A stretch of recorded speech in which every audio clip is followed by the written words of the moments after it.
Hey, it's Lewis Michael. Thanks for listening. Are you a creator that would like to reach out to our fans with a custom ad? As a comic book artist and podcaster myself, Geeking Around Podcast is here to help other creators advertise their projects. Not only will you get a audio and video ad, you will get a social media ad campaign as well. Click on the Fiverr Fiverr link in the description. Start advertising today.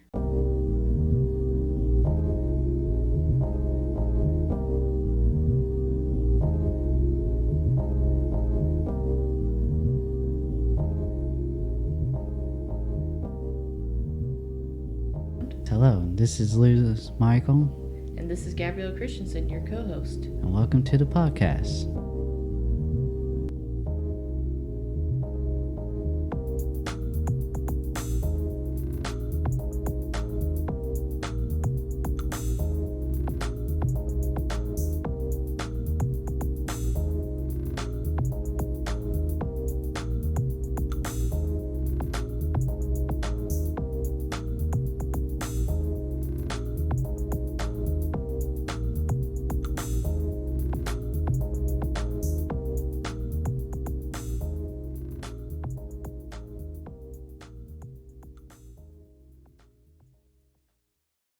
Hello and welcome back. This is Gabrielle Christensen, your co-host. And I'm Lewis Michael. Welcome to Geeking Around Lite. Welcome back. Check out the subscription for some cool stuff, some links to some cool stuff like our webcomic series. We have a t-shirt shop. There's a lot of awesome other stuff that Michael does on Never Studios, so check it out. Yep, so we are doing review for Batman The Long Halloween Part 1 and 2 movie review. Woo, fresh. We just watched both, so. I believe in Gotham. I believe in Harvey Dent. I believe in Jensen Ackles. Batman The Long Halloween animated movies are based on the masterpiece graphic novel of the same name by writer Jeff Loeb and artist Tim Sale. I'm pretty sure it's pronounced different. I remember yeah.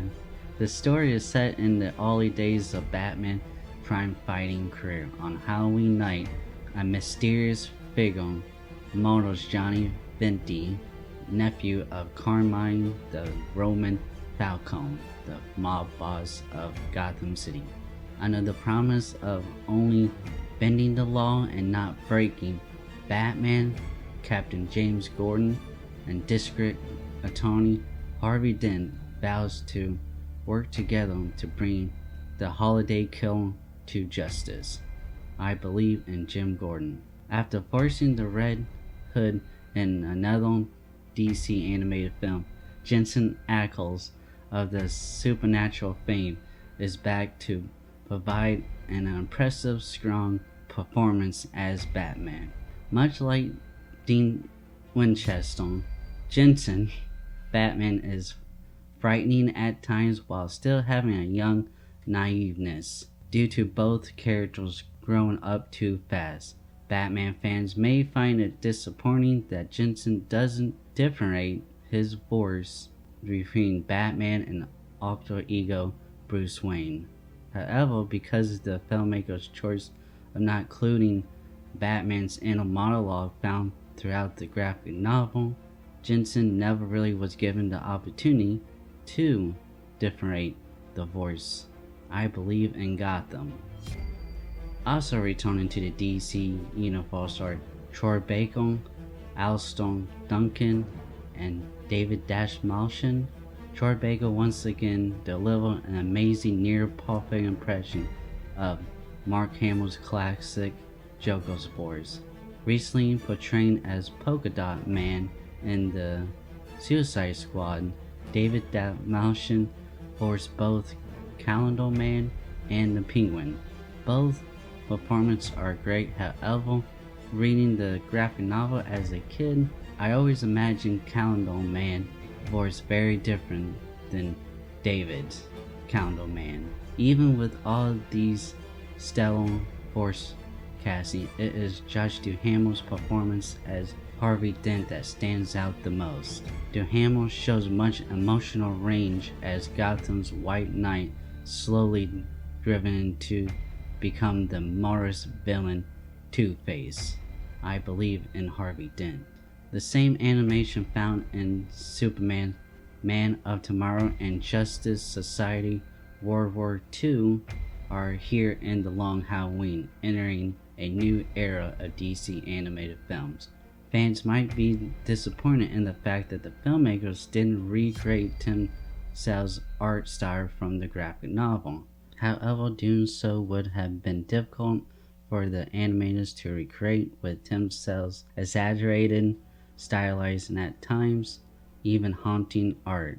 Batman the Animated Series from the 1992 is shown to have influenced the artist when creating the movie with its timeless Gothic Art Deco visuals. I believe in Gotham.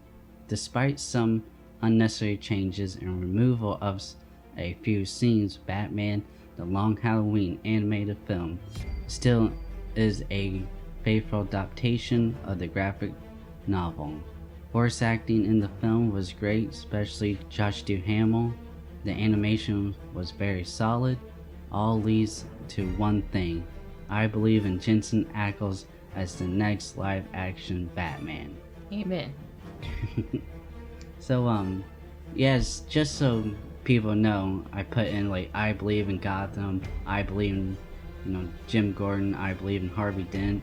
That of course you hear all that in like the Dark Knights and stuff, but that actually from the graphic novel, like almost at the end of every scene in the graphic novel, Batman will say I believe in Gotham or something.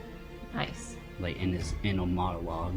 So just so people are like confused on why I was saying that Over and over again. Yeah, because he says it all the time and would make sense with the movie. So this was an interesting going into this blind and being the first time I've seen this story. It was interesting. It kind of was a little not necessarily boring, but just seemed to drag on in some places. Yeah. Seemed a little dry at some points. Especially the second half. Part 1 was really good. Part 2 seemed to drag on some. I thought this is an opposite. The part 1 was more. Yeah, that dragged on more. To me, it felt like it picked up more with part 2. It seemed like it just at the very end it brushed everything. Maybe not in part 2. Just it was a good movie. Just kind of. And the funny thing is, like the graphic novel is known for its pacing. I think that's one of those many things where it just didn't translate great from comic book to movies. Yeah. And trying to fit in, because like the Long Halloween is actually a pretty long graphic novel, and so and that's why they had to split it up in part 1 and part 2. But still, like, you only getting like an hour and a half tops on each one. So really, when you come down to it, I don't think it was even really 3 hours. Right. All together, but that's why I always said, like, when they do stuff like this, they should like doing like I think there was like 13 chapters or issues in the graphic novel, and so I always thought it should be a TV show. Yeah. Each chapter would be an episode and be an hour long. Yeah. And then 13. And if not, like, you could make it 26 episodes to split the episodes into 2 parts, and chapter 1 part 1, and the next episode chapter 1 part 2, right. And that way you get more into it instead of just a 2-hour long movie.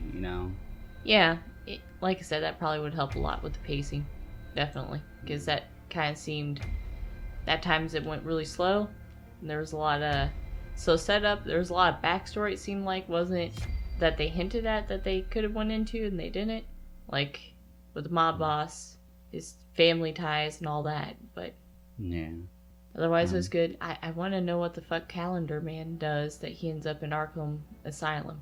I don't really recall that villain. Of course, I was just watching the 90s animated series, so Yeah, he was. I think this came out after that. Calendar Man was like a really old villain in the comics that didn't come back until this graphic novel came out. Like he appeared like a couple of times back in the '60s and never shown up ever again until they put it in here. And so yeah, Calendar Man was not well known villain.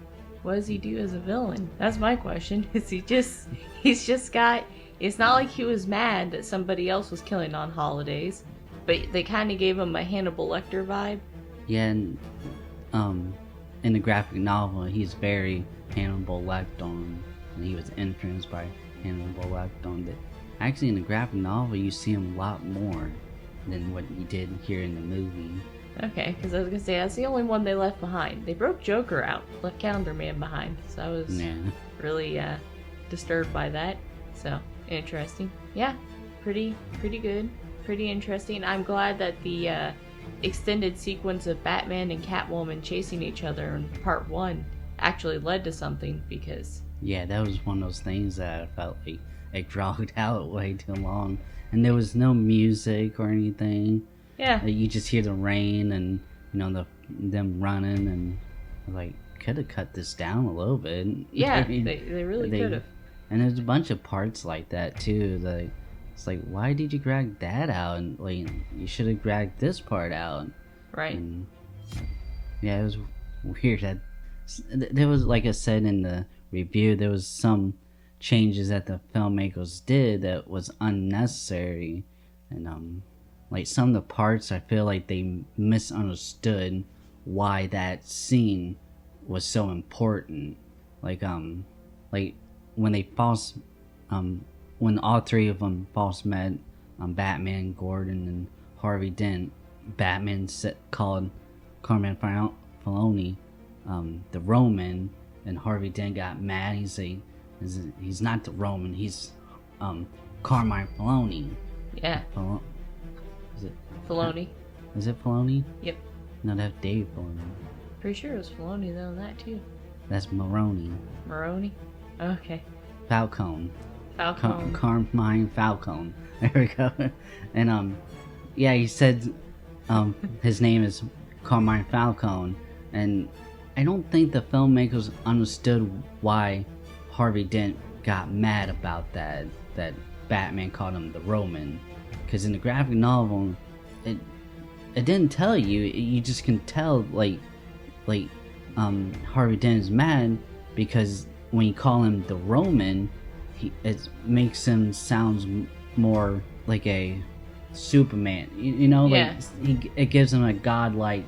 It's a moniker that he used for himself, so calling him the Roman is giving him pretty much praise. Yeah, and making him more of a larger-than-life type thing. Yes, exactly. And in the movie, I just don't feel like they, Yeah, because said that, For me, watching it, when Batman said it, and then, because it's my first time exposed to it, so I was like, did Batman get something wrong? So he had to correct him? That's kind of how it came off, but... Yeah. Which I guess now you saying that makes more sense than that Batman had that little bit of respect for him built in, kinda, because of his family and stuff. Yeah. For the Roman. It's a lot easier to say. Maybe he also forgot what his name was at the time. It was like, yeah, the Roman. No Batman. Don't say that. And like I mentioned before, like Batman, throughout, like, there's not really many times throughout the graphic novel where Batman actually speaking out loud. It's mostly his, inner thoughts, his, monologues or whatever. And you really get the idea of what Batman really thinking about and stuff. And to me, I feel like they should have done that and have a voiceover. Like when Jim Gordon says, we can bend the rules, not break them. And Batman, like, in the graphic novels, is thinking to himself, he's like, this is not what why I started Batman. This is, I'm here to break through, and blah blah blah. But because of like after that, he said that in the graphic novels, Jim Gordon and Harvey Dent, talk Batman. It's like why it's important to, for justice. Always, I can't think of, why he can't break the rules, because then they be just like, the people they put in jail and stuff. Yep. And so, and like I was telling you, this is actually like year 2 of Batman's career and stuff. And I think there's supposed to be like an unofficial sequel to the Frank Miller's year 1 Batman graphic novel. Yeah, so this is pretty all into him being Batman, having got that everything down and stuff. Nice. It really made me nostalgic to watch the 90s animated series over again. Yeah. And kind of go back and see how all that fed off of it. Because Two-Face was already Two-Face in the 90s, if I remember correctly. I don't think they had Did they have an episode where he became Two-Face instead of Harvey did? Or was he always Two-Face? No, I think there was where he was Harvey and then became Two-Face. I did like this portrayal of Two-Face. Yeah. A lot. I also liked, because that internal monologue, like you were saying, they did use that with Two-Face and Harvey. Mm-hmm. When he was in court. And when he got knocked out in the sewer. Yeah. And that worked very well. So. Which I don't remember him having that in a monologue in the graphic novel. That's fun. Yeah, I think the guy who voiced Harvey Dent did a great job. I mean, they all did great jobs, and Jensen did a great job as Batman. Like I said, he didn't really get a chance, because typically when there's when an actor plays Batman, whether it's just voice or live action, they always try and change the voice whether or not they're playing Bruce Wayne or Batman. And I feel like they just, because they took out the Batman's inner monologue, and you don't really see Bruce Wayne that much in the movies, it just didn't give him an actual opportunity to play off one and play a different voice for each one. Although he did do a good job with Bruce Wayne acting more chipper. Yeah. And more of the philanthropist, playboy. Jim Gordon cracked me up in that scene in the movie where he's like, oh yeah, I was with this girl and it'd be bad. Harvey's like, well, that's convenient. He's like, well, her husband doesn't like me. And Jim Gordon was like, haha. I'm like, what? Okay, Jim Gordon. But he was just acting to. Yeah. Yeah. But it did give that ability to break that. Have your little difference between your Batman and your Bruce Wayne, who kind of sometimes comes off as just some dumb jock. Yeah, playboy billionaire. Yeah. So, and I can't say his last name, but David, the guy who played Calendar Man, like the voice acting was great. It just, I had a whole different voice inside my head. The graphic novel as a kid, and it just didn't, work for me. It worked for me because it was just a nice, creepy. Did make me think. I'm like, why? What did you do, Calendar Man? To end up in here? But one of the reasons why the graphic novel is one of my favorite Batman stories is because it features 2 of my favorite villains. Of course, besides Joker, because Joker's everyone's favorite. You gotta pick someone else. Yeah. It's like, who's a favorite villain of anything? Well, Darth Vader don't. Well, of course it's Darth Vader. It's like Darth Vader the best. But you gotta pick something else. But Scarecrow and the Mad Hat they was together too, so that was pretty cool. They were. But I didn't like the Mad Hat's voice. Yeah, okay. Yeah, because that one kind of. Like, it sounded more Australian, like Captain Boomerang. I thought there was like, wait, is this Captain Boomerang? Yeah, that was very Cockney voice to it. I love how Scarecrow had a horse. I like that part. Cracked me up. He always has a horse in the comics for some reason. It's just like, okay. Or in the movie Batman Begins, he has a horse right there in the middle of the city.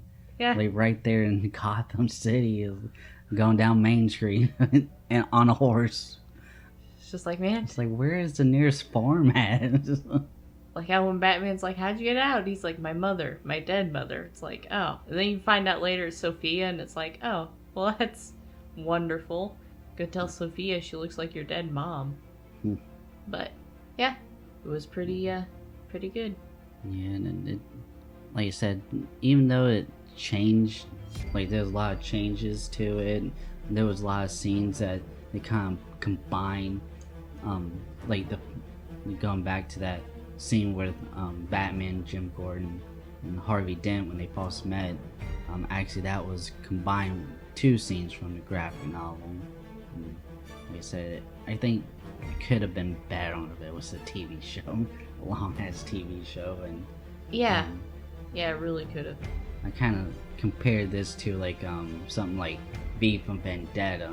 You know, like the movie was good, but like if you go and read the graphic novel, it's like, wait a minute, why didn't they use this scene, or why didn't they do this? And you know, it's like they didn't do bad. It wasn't a bad movie at all, but it just could have been that, you know, better than what it was. And my question would be, for Holiday, the killer, because you find out later it's Gilda. You find out later it's Gilda, which she was kind of suspicious, but the character model they used for Holiday was really not her character at all. Like her size and stuff. Like when they showed him running away. Like, well, I think those, because actually Harvey Dent was it too. Was he covering for her as well, yeah. doing it? Okay. Yeah, he was doing what he can to cover it, and actually in the graphic novels, it was actually Roberto Falcone, the son.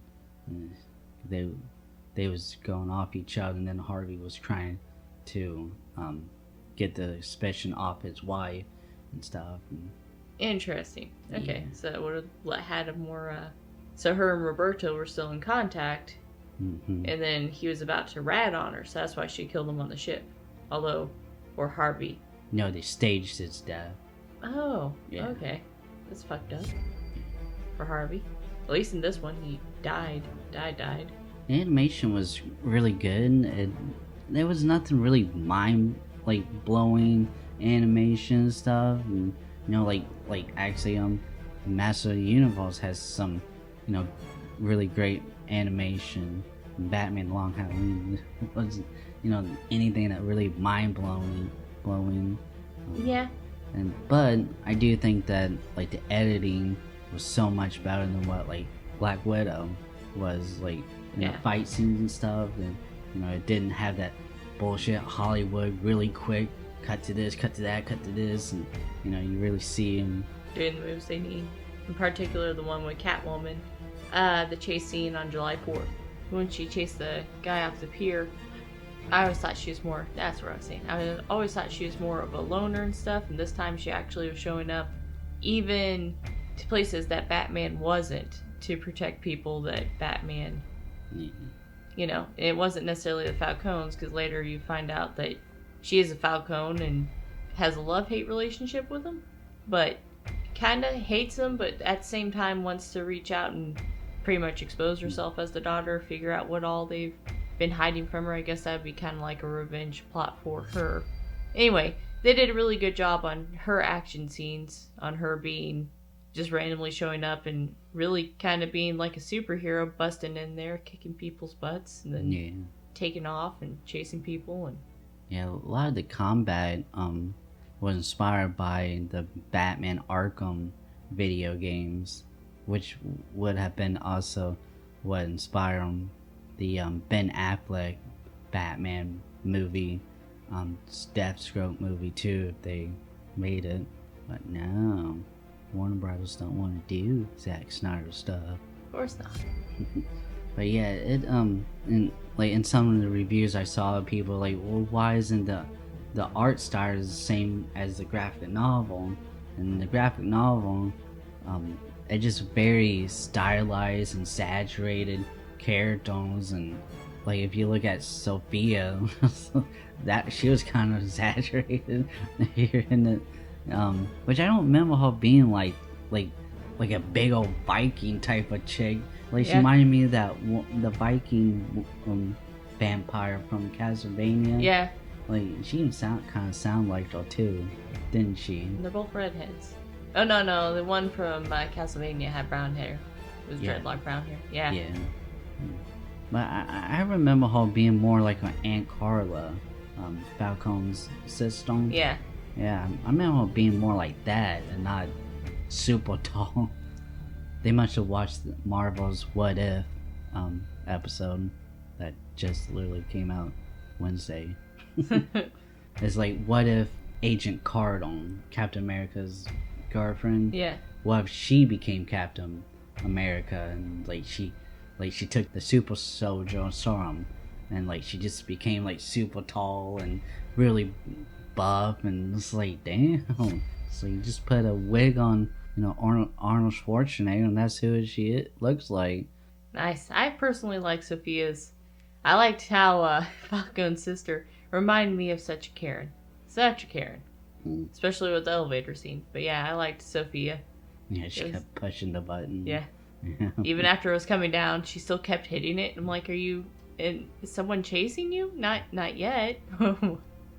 But I thought Sophia was pretty cool. I guess maybe it was trying to draw a symbolism, because you always had that thing where like, oh yeah, this guy looks a little more like his mom and the girl looks more like her dad. That's kind of that thing where she had her dad's physicalities. Well, she was a lot bigger than her dad. It was like, yeah, she but towered him. She was an old man. Even though she kept yelling, lying to him, and she's like, you're not old. It's like, nah, honey. He's old. Yeah. He's an old man.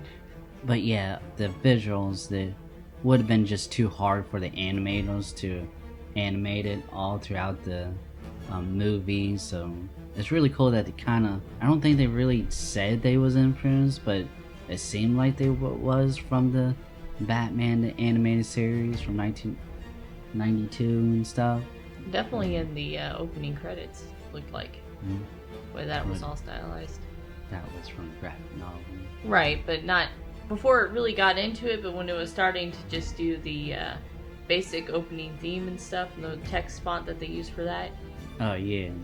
Yeah. I mean, the Joker was kind of, because Joker is always kind of exaggerated, but his character design was kind of probably the closest, only one that was closest to the graphic novel counterpart. Except for he had like really wild hair and stuff. It looked like he actually took time to comb his hair. It did. Yeah, style going on. So yeah, check out Batman: The Long Halloween if you haven't. The duplex version, which will be where have like part 1 and 2 reformatted as one, you know, long movie, will be coming out in October. So that's fitting since it's called The Long Halloween. Yeah. And so I recommend just getting that if you haven't really watched it yet. I think it would be better if you just watch it all at once. I'm sure they're going to be pretty cool bonuses on there. Better have some commentaries. You know, I haven't listened to a damn commentary from a director or whoever worked on a film for like 5 years or so. Yeah, commentary has been lacking. Well, everything's going digital now, and now that they're going digital, you don't have bonus features and stuff. It's just a stupid thing to do, really. What? Not to have bonus features. You figured you could tack that on for an extra like $40. Be like, here's your bonus feature for this movie. Well, I mean, like Netflix, they did have, for Stranger Things, they have like behind the scenes and stuff for it. And I know that Disney Plus had commentaries for The Force Awakens and the Avengers Endgame. I don't know if any other one. I couldn't find any other one. Apparently, Masters of the Universe Revelations has an after show. Oh yeah, I watched that. It's just them talking about how they were such huge fans back in the day. Yet, 2 years ago, there's an interview of them saying, "Oh, I hated He-Man. It's like, okay, Kevin Smith. And like some of them was just like so obvious that they were just saying that just to say that, you know. Yeah, because most yeah, of the I time was such a huge fan. I loved He-Man. It's like, All right, well, you guys have a great week. We'll see you guys soon. This is Gabrielle Christensen signing off. Yep. See ya.